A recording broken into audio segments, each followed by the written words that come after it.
십자가에서 일어난 진리를 믿는 것이 믿음이 연합에 아주 중요합니다. 그런데 이 믿음을 더 실제화시키는 부분이 사실 사랑이죠. 왜냐하면 인격적인 존재는 연합이 사랑으로 되어지기 때문에 그렇습니다. 그래서 하나님의 사랑은 십자가에서 나타났어요. 그래서 십자가의 복음은 믿어야 되는 복음이면서 거기서 또 이제 진리, 사실 이것만 보는 게 아니라 그 십자가의 사랑이 확정되어 나타났다라는 것이 또 우리의 연합됨을 더 실제화시키고 삶이 되게 하죠. 이 157페이지 로마서 5장 8절 같이 읽어볼게요. 시작. 우리가 아직 죄인 되었을 때 그리스도께서 우리를 위하여 죽으심으로 하나님께서 우리에 대한 자기의 사랑을 확증하셨느니라.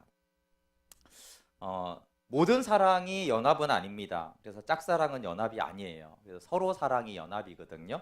그러니까 이제 예수님이 하나님이 연합을 기뻐하시는데, 그러니까 하나님만 인간을 사랑하면 그거는 사랑은 맞지만 연합은 아니에요. 그러니까 하나님은 근데 연합된 사랑을 원하세요. 그러니까 우리에게 사랑을 알려주시고 우리가 하나님을 사랑하는 것을 매우 기뻐해요. 그래서 지난주에 향유컵을 깨뜨린 그 여인을 매우 기뻐하는 거죠.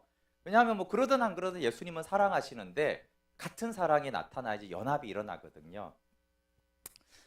그런데 이제 하나님이 그러다 보니까 하나님이 우리를 사랑하실 뿐만 아니라 하나님이 우리를 사랑하는지를 하나님이 우리가 알기를 원해요. 그러니까 알기를 원하시니까 알려줄 뿐만 아니라 알 수 있는 통로와 방법들을 주세요. 지난주에는 연합으로 결혼이나 먹는 거나 이런 거 하셨고요. 실질적인 방법으로는 하나님을 사랑해 보는 것입니다. 요한복음 3장 16절에 하나님이 세상을 이처럼 사랑하사 독생자를 주셨다 그랬잖아요. 그렇죠? 주는 것이 사랑의 한 중요한 표현이거든요.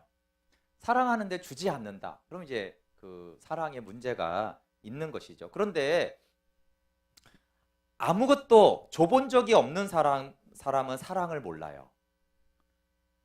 그래서 이 청소년들과 청년들이 복음을 아는데 좀 어려움이 있어요. 뭐가 어렵냐면 뭐 이해력 이런 게 아니고요.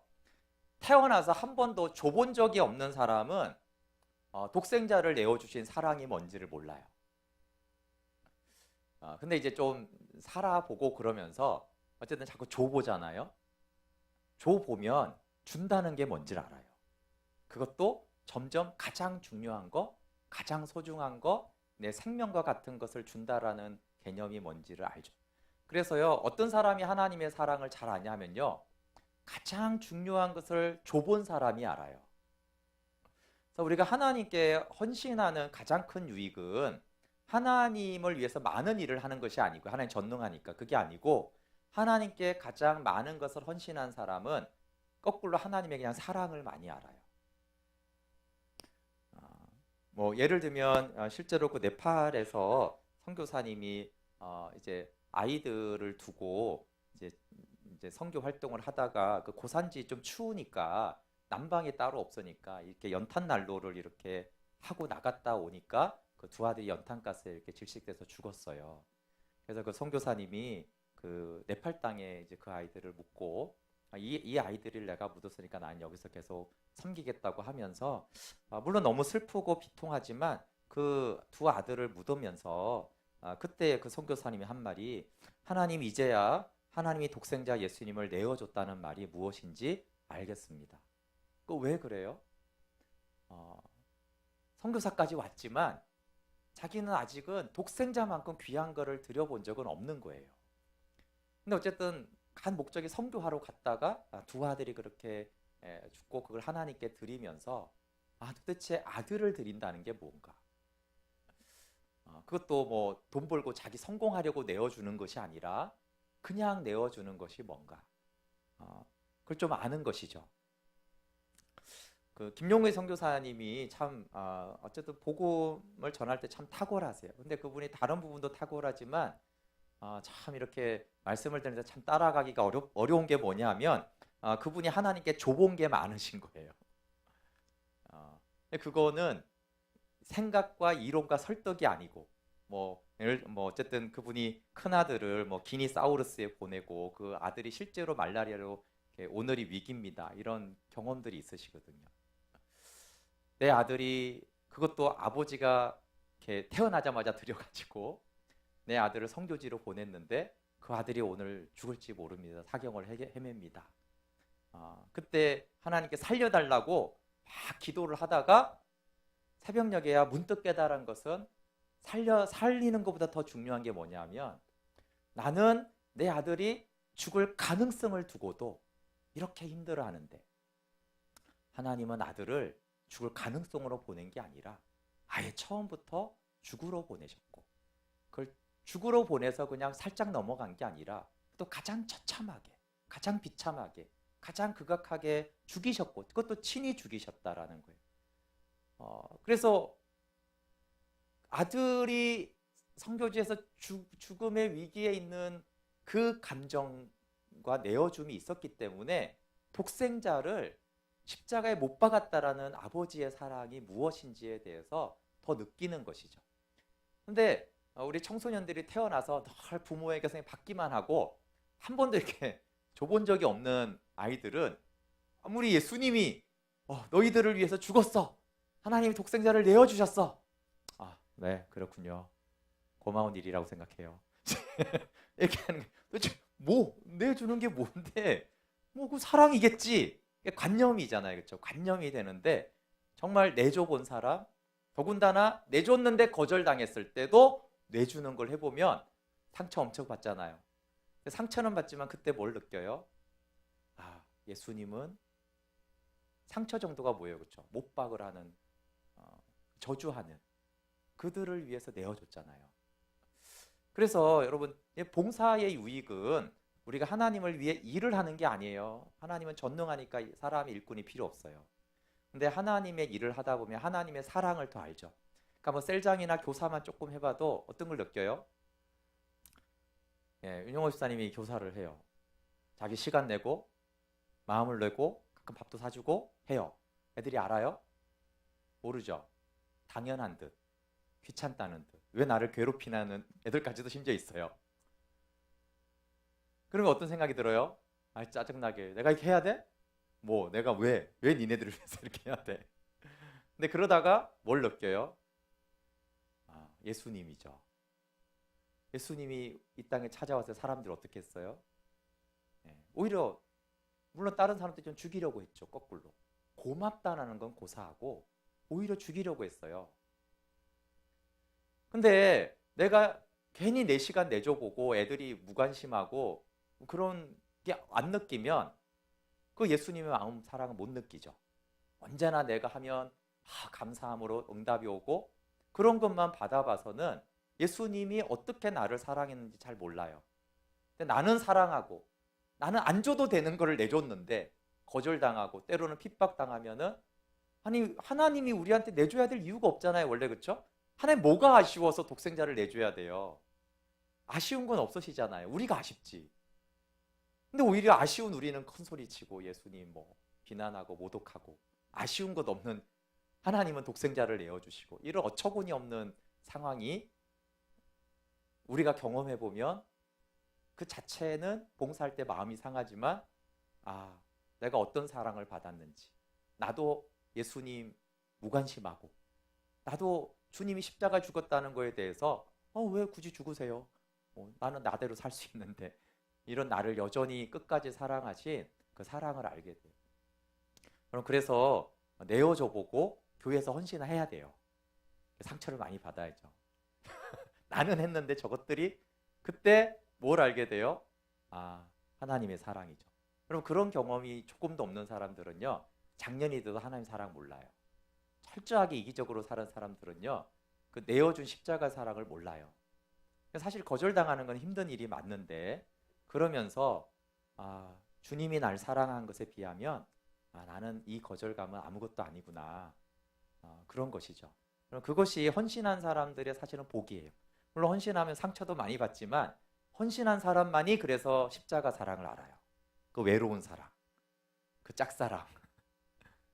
그리고 그 짝사랑이 같은 사랑을 만났을 때 얼마나 기쁜지. 한 영혼이 구원받고 하나님을 알고 동역하게 되어질 때 또 되게 기쁘죠. 그러면서 나 같은 이기적인 인간이 그래도 그 십자가의 사랑을 알아서 반응하고 주님을 위해서 살겠다라고 했을 때 옥합을 깨트릴 때 또 그것이 전능하신 하나님에게 얼마나 큰 기쁨이 되는지. 액수가 아니잖아요, 그렇죠? 뭐 초등학생 하나가 뭐 감사하는데 집사님께 무슨 도움이 되겠어요, 경제적으로? 그런 문제가 아니라 마음의 문제로 인하여서 어른이 기뻐하듯이 인간에 불과한 나의 향유옥합이 예수님이 300데나리온 때문에 감동받았겠어요, 그렇죠? 그 사랑이 돌아왔을 때 전능하신 그분조차도 너무 기뻐하는구나. 이제 그런 것들을 우리가 교회를 섬기고 영혼들을 섬기면서 사실 그거 배우는 것이지. 우리 무능한 우리가 전능한 하나님을 위해서 무슨 일을 하겠어요? 그걸 알아가는 거. 아까 그래서 율법을 행하고 봉사를 할수록 교만해지는 것이 아니고 하나는 죄를 깨닫고 하나는 하나님의 사랑을 깨닫는 거예요. 이런 사랑이었구나. 네, 그것이 유익입니다. 이 하나님의 사랑을 우리가 삶으로 체험하는 것이 참 중요해요. 근데 이게 우리 편에서는 좀 고통이기도 해요.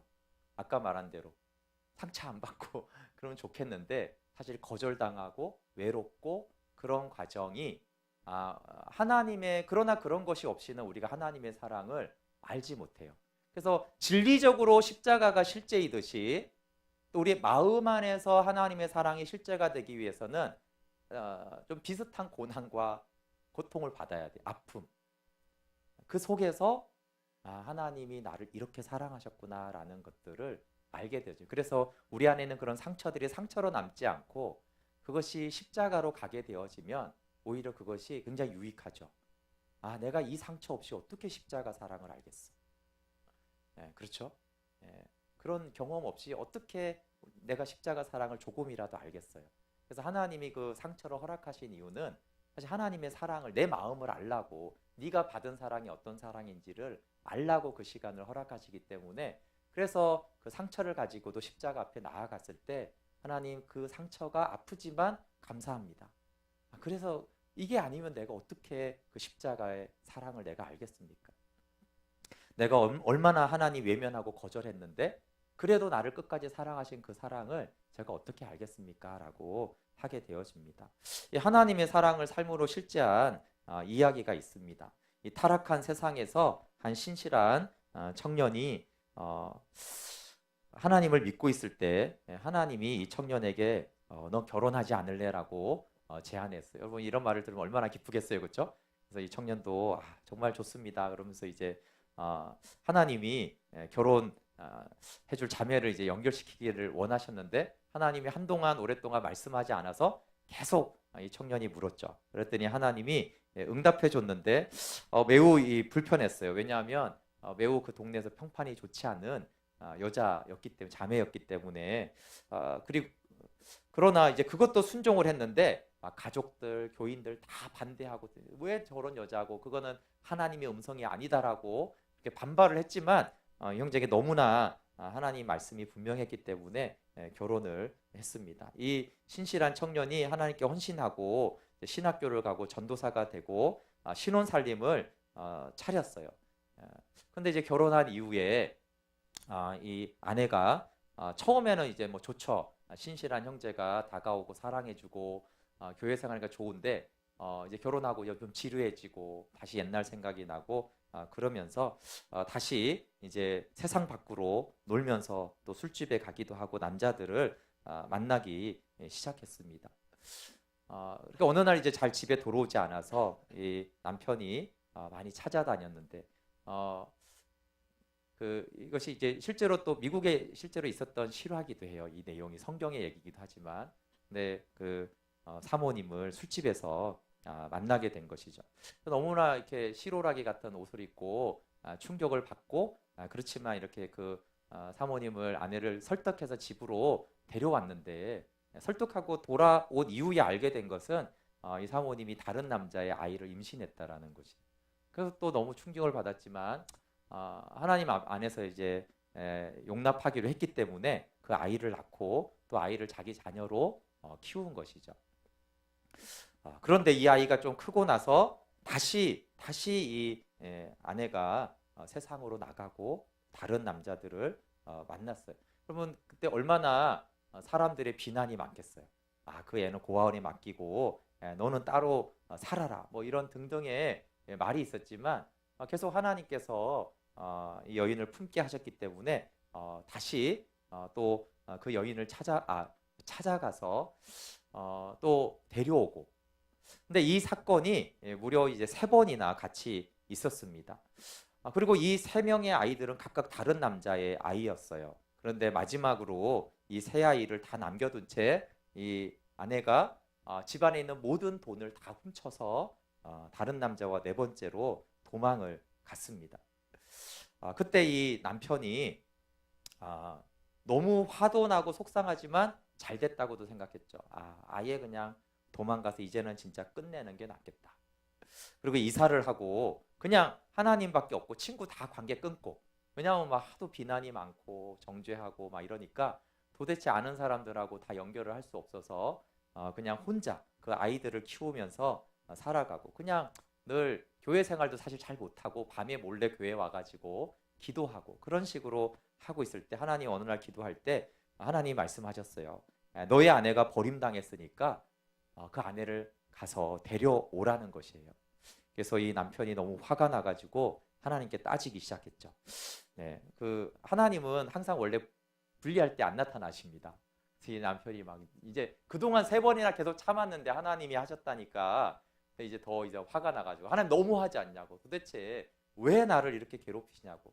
아니 내가 하나님께 구한 것이 믿음의 자매 만나서 믿음의 가정 이루고 예수님을 증거하는 그런 가정을 가지겠다는 게 뭐가 잘못이어서 나한테 이렇게 비참하게 이런 상태로 하냐고. 그것까지는 괜찮다 이거예요. 그런데 이렇게까지 참고 지내고 있는데 다시 그 여자를 또 찾아오고 다시 그 지옥과 같은 삶이 재현되는 것은 도대체 이해할 수 없다라고 막 따지니까 하나님 불편하시면 원래 숨으시고 안 나타나시다가 이 전사님이 밤새 열받아서 소리치다가 소리치면 지치거든요. 이제 힘이 없어서 도대체 왜 그러시냐라고 할 때 하나님이 나타나셔서 말씀하시는 것이 호세아의 이야기입니다. 성경의 호세아의 이야기가 바로 그 얘기예요. 하나님이 왜 호세아에게 그런 상처를 줄까요? 아까 서두에 말한 대로 인생에서 하나님이 받는 상처와 같은 상처를 통해서 사실은 거꾸로 하나님의 사랑을 알게 하세요. 그래서 하나님 때문에 가장 상처를 많이 받은 선지자가 호세아 선지자예요. 다른 사람도 좀 힘들었어요. 이사야도 막 이렇게 자라, 막 잠도 제대로 못 자. 예레미야인데 결혼하지 말라 이런데 차라리 결혼하지 않는 건 나은데 호멜과 같은 결혼은 참 어렵죠. 근데 거꾸로 호세아가 가장 깊이 하나님의 사랑을 알게 돼요. 왜냐하면 하나님의 상처를 그대로 호세아가 그 몸에 가지게 돼요. 하나님이 호세아에게 말씀하시는 것은 너의 삶을 통해서 내 사랑을 나타내고 싶었다라는 거예요. 아무리 선지자를 보내서 아무리 돌아오라고, 내가 너의 남편이 되었어도 너희가 나를 떠났다라는 말을 그러니까 수도 없이 전해도 도대체 이스라엘 백성 이걸 관념화시키고 그냥 하나님이니까 저렇게 말을 하는 거지라고 생각을 하지, 여전히 자신들의 죄악을 떠나서 그렇게 사는 거예요. 그래서 하나님이 이제 원래 말을 통해서 선지자에게 말씀을 줘야 되는데 하나님이 이제 그때부터 이 선지자의 삶을 이용하기 시작했어요. 특별히 이 호세아의 삶을. 그래서 이제 메시지가 어떻게 되냐면 말이 아니라 그 사람이 메시지인 거예요. 그 사람이 메시지가 되게 했는데 호세아의 이 깨어진 가정과 상처 입은 이 삶과 이 마음을 메시지로 전하고 싶었던 거예요. 훨씬 더 강력한 메시지죠. 예수님도 마찬가지잖아요. 하나님 우리를 사랑한다. 그분이 진리고 사랑이니까 사랑한다고 그러면 사랑인 게 맞아요. 그러나 하나님의 강력한 메시지는 뭐냐면 십자가로 확정해서 보여주는 거예요. 사실 하나님 편에서는 십자가에 예수님이 죽으시나 안 죽으시나 그분은 사랑이시고 그분이 말씀하시면 사랑하는 거예요. 근데 왜 십자가가 하나님의 사랑의 크기를 바꾼 게 아니라 우리를 깨우는 거예요. 우리를. 그렇죠? 사랑이신 하나님 그냥 사랑하신다고 진리로 선포하시면 사랑이지만 이 둔한 인간들은 그거 뭐 그냥 말로 그런가 보지. 왜냐하면 인간 같은 줄 알고 하나님도. 그런데 그 아들을 독생자를 십자가에 못 박았을 때 정말로 우리를 사랑하시는구나. 마찬가지죠. 호세아의 말을 입을 통해서가 아니라 호세아의 삶을 통해서 하나님이 이스라엘 백성을 얼마나 사랑하시는지, 또 전능하신 그분이시지만 사랑하기 때문에 사랑이 거절당하고 배반당할 때 하나님이 또한 어떤 상처를 받으시는지를 호세아를 통해서 그대로 보여주고 있는 거예요. 이 백성들이 고멜보다 더 악하다는 거예요. 고멜보다 더 음란하다는 것이죠.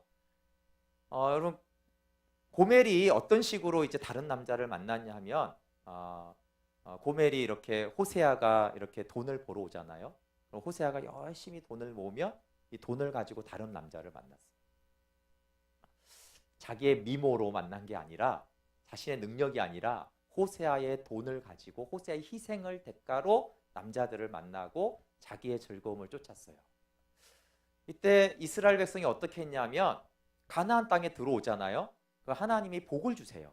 농작물이 쌓이게 하세요. 좀 창고에 양식 있게 하세요. 그러면 이 양식을 가지고 우상 숭배하는 거예요. 그냥 자기네들 능력으로 우상 숭배하는 것도 아니고 하나님이 복을 주면 그 복을 바알에게 가서 드리는 거예요. 하나님이 준 것을 하나님에게 감사하다고 하지 않고 그걸 가지고 바알에게 가서 우상 숭배하며 바알을 남편이다라고 하면서 바알에게 더 부를 달라고 그렇게 하는 일을 계속적으로 반복해서 한 거예요. 그러면 하나님 그걸 또 용서하고 또 치고 깨달으면 다시 하나님이 용서해서 다시 비와 물을 주시면서 날씨를 주시면서 풍요하게 하면 그 풍성함을 가지고 또 바알에게 아세라에게 우상 숭배하며 이방인들과 통혼하고 했던 일들을 계속 했던 것입니다. 그래서 도대체 이 백성들이 나한테 무슨 짓을 하고 있는지를 알려주려는 거예요. 그냥 그들은 그냥 뭐 다른 종교도 뭐 이렇게 할 수 있지 이렇게 생각했지만 그게 아니라 이것이 이미 결혼한 자가 남편을 버리고 남편이 준 걸 이용해서 음란하게 행하는 것과 동일한 것을 너희들이 하고 있다라는 것이죠. 또 죄를 어떻게 바라봐야 되는지에 대해서 하나님이 호세아를 통해서 알려주기 위한 것이에요. 근데 이 호세아가 하나님 앞에서 이제 울기 시작했죠. 왜냐하면 호세아가 알게 된 것은 뭐겠습니까? 자신이 고멜이었다는 것이에요. 그가 모태신앙이었지만 세상을 사랑했던 호세아, 끝없이 하나님의 사랑을 알면서도 자꾸 세상과 죄를 탐했던 바로 자신의 모습이 내면 안에 또 지난 날에 있었다는 걸 알게 된 것이에요. 그제서야 내가 하나님이 되기 이전에 내가 고멜이었구나. 그럼 이런 고멜과 같은 나를 사랑해 주신 하나님의 사랑이 선지자였지만 그렇게 신실한 사람이에요. 그제서야 하나님의 사랑이 부어져 들어온 거예요. 나는 고멜이고 주님이 호세아였구나.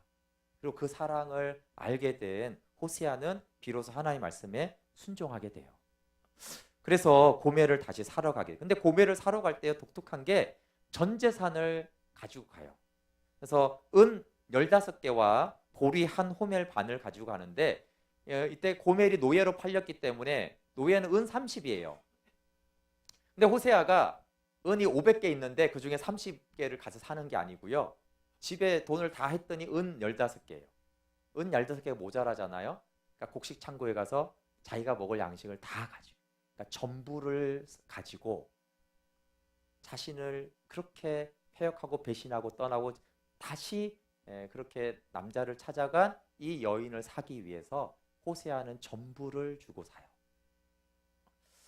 그리고 하나님이 고멜과 같은 우리를 뭐 하나님 많은 것 중에 일부분 써서 사는 것도 사랑인데 그러지 않고 그렇죠? 하나님의 전부는 독생자 예수 그리스도죠. 그분을 다 던져서 십자가에 던져서 고멜과 같은 쓰잘데없는 배신자죠. 사랑도 모르죠. 가치도 없죠. 거기다가 지금 노예시장에 팔려서 가치 없는 이 고멜과 같은 우리를 주님이 하나님이 사시는 것입니다. 그럼 고멜 앞에 나타난 호세아를 보면서 고멜은 어떻을까요? 정말로 비참한 사람들은요 하나님의 사랑을 잘 받아들이지 않아요.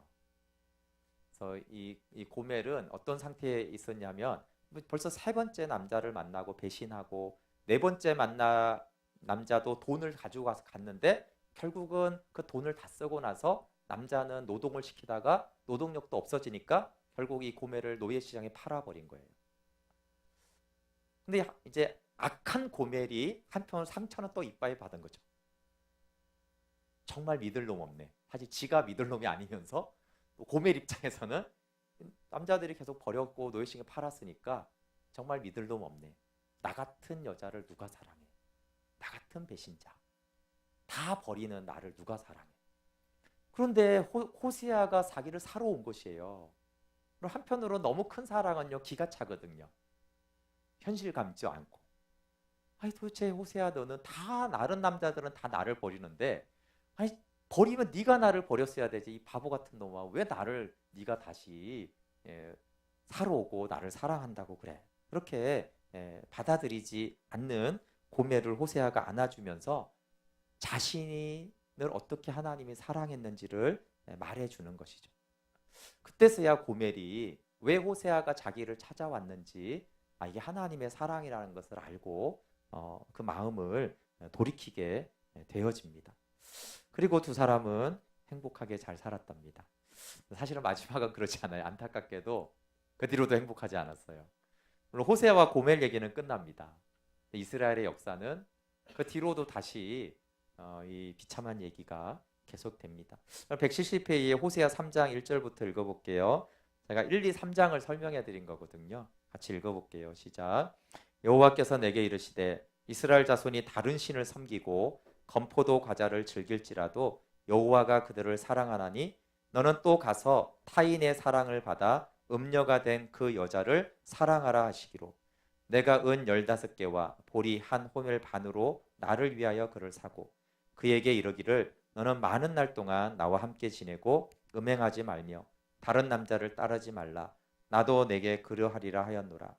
이스라엘 자손들이 많은 날 동안 왕도 없고 지도자도 없고 제사도 없고 주상도 없고 에봇도 없고 드라빔도 없이 지내다가 그 후에 이스라엘 자손이 돌아와서 그들의 하나님 여호와와 그들의 왕 다섯을 찾고 마지막 날에는 여호와를 경외함으로 여호와와 그의 은총으로 나아가리라. 1절에 보시면 다른 신을 섬기고 건포도 과자, 우상 숭배하는 과정이 즐길지라도 근데 어떻게 여호와는 그들을 사랑하나니. 호세아가 정말 열받아 있을 때 하신 말씀이죠. 호세아야 나는 고멜과 같은 이스라엘 백성을 사랑한다. 그러니까 네가 그 음녀가 된 여자를 가서 사랑해라. 그래서 하나님의 마음을 안 호세아가 가서 말합니다. 그냥 노예를 산 게 아니고요. 사랑하러 간 것이죠. 자신의 전 재산을 줘서 사랑하기로 하고 간 것이에요. 호세아서 2장 19절 20절 거기 읽어볼게요. 하나님의 말씀이죠. 읽어볼게요. 시작. 내가 내게 장가들어 영원히 살되 공의와 정의와 은총과 궁휼히 여김으로 내게 장가들며 진실함으로 내게 장가들리니 내가 여호와를 알리라. 하나님이 내가 너에게 장가들어 영원히 살되 은총과 공의와 궁휼히 여김으로 나는 신랑으로 너를 변함없이 사랑하겠다라는 것이에요. 포기할 수 없는 하나님의 사랑이 호세아에서 호세아를 통해서만이 아니라 호세아에게 하시는 말씀을 보면 잘 나타나 있어요. 9장 15절 같이 읽어볼게요. 시작. 그들의 모든 악이 길갈에 있으므로 내가 거기에서 그들을 미워하였노라. 그들의 행위가 악함으로 내 집에서 그들을 쫓아내고 다시는 사랑하지 아니하리라. 그들의 지도자들은 다 반역한 자니라. 여러분 하나님 사랑이시잖아요. 사랑의 하나님이 뭐라고 하냐면요. 내가 그들을 쫓아내고 다시는 사랑하지 않겠다는 거예요.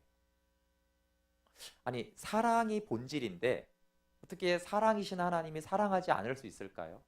근데 얼마나 이들이 패역하고 끊임없이 죄를 사랑하고 하나님의 사랑과 마음에 얼마나 관심이 없냐면 사랑이신 하나님이 사랑하지 않겠다는 거예요. 여러분 인간이 악한 우리도 이 부부관계에서 내가 다시는 사랑하지 않겠다라고 했을 때 어떤 상태겠어요? 근데 원래 하나님은 그런 분이 아니시잖아요. 인간하고 다르시잖아요. 그런데 하나님이 내가 다시는 사랑하지 않겠다라고 한 거예요. 그런데 그 뒤에 가보시면 11장 8절에 또 이제 다른 말씀을 하세요. 같이 읽어볼게요. 시작.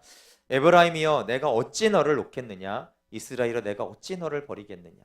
내가 어찌 너를 아드마같이 놓겠느냐? 어찌 너를 스보임같이 두겠느냐?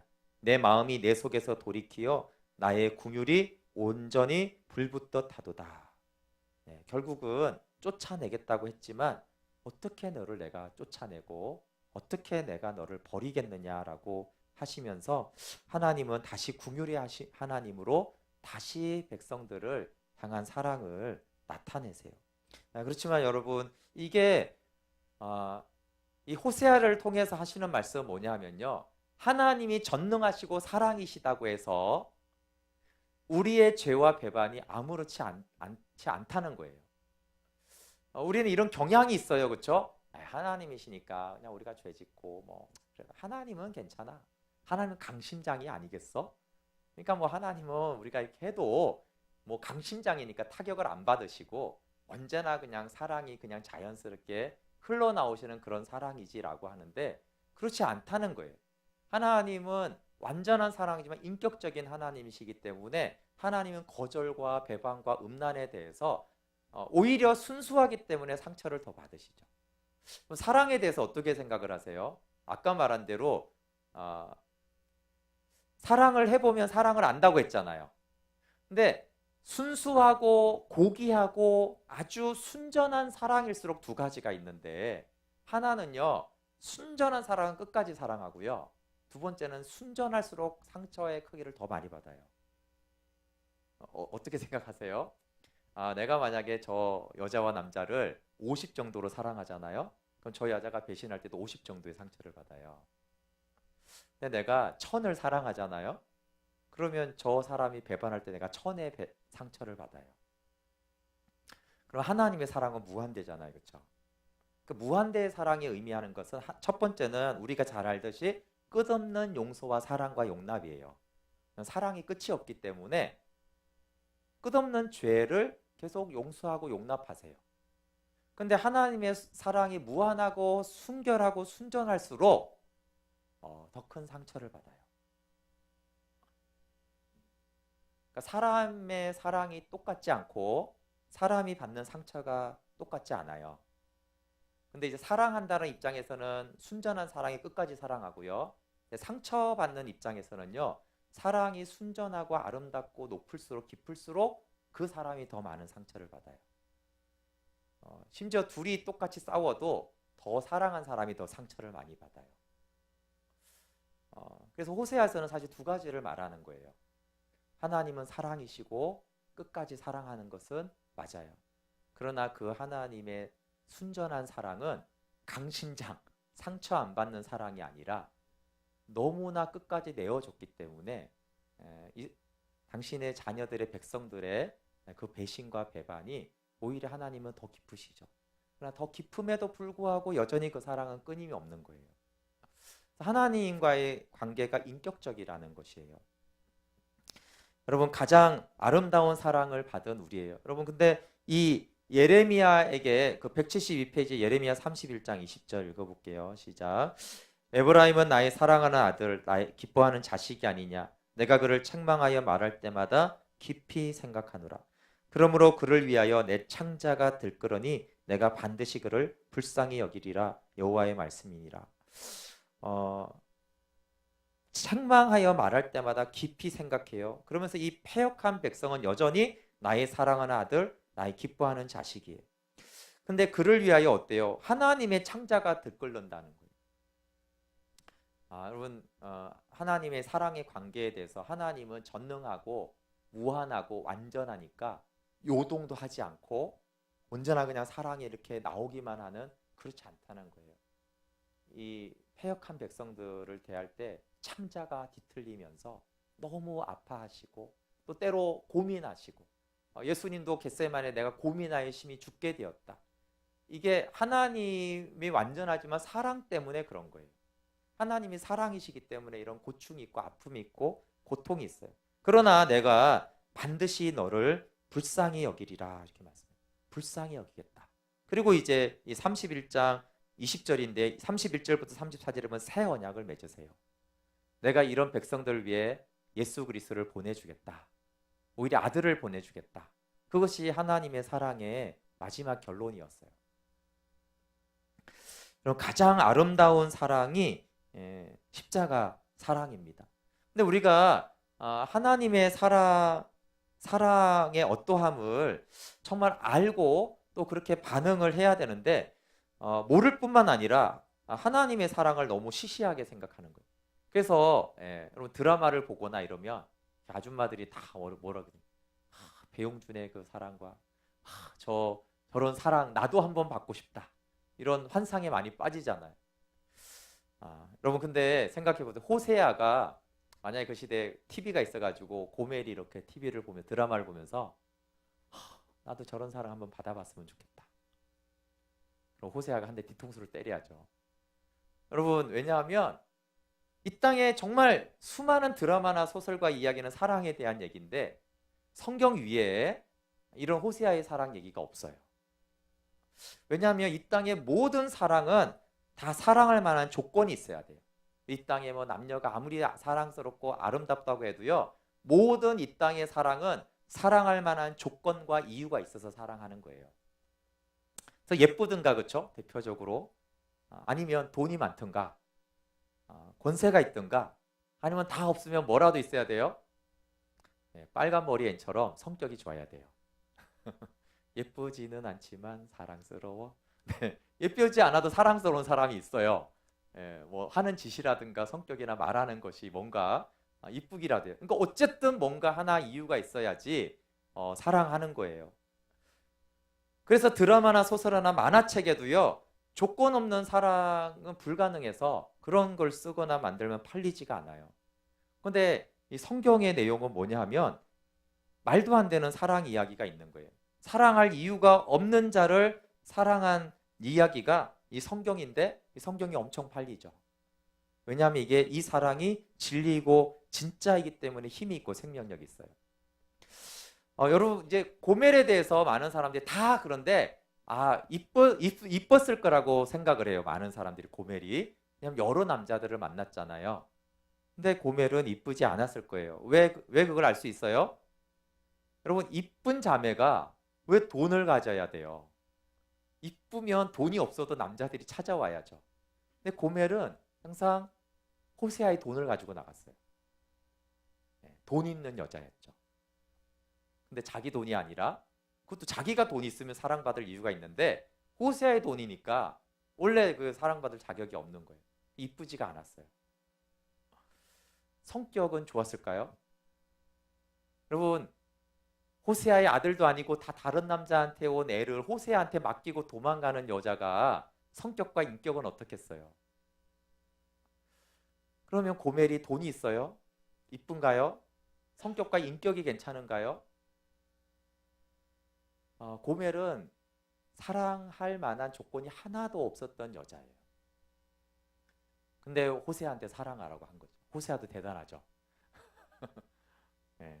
근데 그것이 우리에게 말하는 게 뭐냐면 우리는 사랑받을 조건이 하나도 없는 존재예요. 하나님이 우리를 봤을 때 아무것도 사랑할 존재가 없죠. 그런데 우리를 사랑한 그 사랑이 그리고 우리를 고멜을 내가 내게 장가들어 영원히 살되 너도 그렇게 하라고 하잖아요. 고멜과 같은 우리를 가장 영광스러우신 왕의 왕이신 예수님이 우리를 신부로 삼으신 것이 하나님의 사랑이에요. 그래서 십자가는 그냥 딱딱한 교리나 그런 얘기가 아니라 이것은 깊은 사랑의 사건인 것이. 그래서 십자가에서 내가 죽고 부활한 것을 진리로 믿음으로 받아야 되지만 하나님의 사랑이 나에게 어떠한 사랑인가? 그리고 항상 우리가 사람들을 대하고 할 때 사람들은 항상 조건이 있어야 사랑해요. 그럴 때 우리가 기억해야 될 것은 하나님은 사랑받을 조건이 없는 자를 사랑하세요. 그리고 우리는 그 사랑을 받았어요. 그 드라마의 TV에 나오는 그 모든 사랑들은 다 어떤 사랑이에요? 사랑할 만한 조건이 있어 사랑한 거예요. 근데 우리는 그 사랑은 부러워하면서 이미 받은 사랑받을 조건이 하나도 없는 죄인을 사랑한 그 사랑은 어떻게 여기는지. 그 말은 뭐냐면요. 하나님의 조건 없는 사랑은 가볍게 여기고 조건 있는 사랑을 찾아서 세상을 찾아 헤매고 사람을 찾아 헤매는 이 어리석은 사랑의 방향에 대해서 하나님 안타까운 거예요. 야, 네가 찾아다니는 그 사랑은 다 조건적인 사랑이야. 오직 나만 조건이 없어. 그러니까 우리 안에 우리를 온전히 용납할 수 있는 분은 누구예요? 하나님이죠. 그러면 다른 사람은 미안하지만 여기 뭐 부부관계가 좋은 분들일지라도 그건 사랑이 아닙니다. 하나님의 사랑은 다 조건 때문에 그런 거예요. 그러니까 성경은 도울 힘이 없는 인생을 의지하지 말라고 그랬어요. 도울 힘이 없는 것은 재정과 힘만이 아니고요. 사랑을 끝없이 해주지 못해요. 다 뭔가 사랑할 이유가 있어서 나를 사랑하는 것이에요. 근데 내가 사랑할 이유가 다 사라졌을 때도 나를 끝까지 사랑하시는 분. 그래서 십자가는 끝없는 용납이에요. 우리를 조건을 따라서 십자가에서 용납하면 우리는 날마다 용납받을 수가 없어요. 그런데 하나님은 조건 없이 사랑할 이유가 하나도 없는 우리를 용납하세요. 그래서 우리가 날마다 십자가로 나갈 때 항상 기억해야 될 것은 우리는 끊임없이 내가 조건을 가지고 사랑하다 보니까 자꾸 조건이 있어야지 하나님께 나아갈 수 있다고 생각하는데 그렇지 않아요. 호세아의 사랑, 호세아만큼 사랑했겠어요 하나님이? 아니죠. 그건 하나의 작은 예에 불과하고 호세아보다 훨씬 어마어마한 사랑으로 우리를 사랑하세요. 그리고 항상 고멜과 같은 우리를 향한 그 사랑으로 그게 십자가에서, 그래서 십자가 로마서 5장 8절에 뭐라고 말해요? 우리가 죄인 되었을 때, 10절에 우리가 원수 되었을 때 우리를 향한 사랑을 십자가에서 확정했다라고 말씀하고 있어요. 진리를 믿어야 되고 이 사랑을 우리가 성령 안에서 받아들일 때 우리가 새 생명으로 그 연합되는 효력들이 나타납니다. 네, 함께 우리 좀 찬양하고 오늘 좀 기도하고 마칠게요. 7번 십자가 함께 좀 찬양하도록 하겠습니다.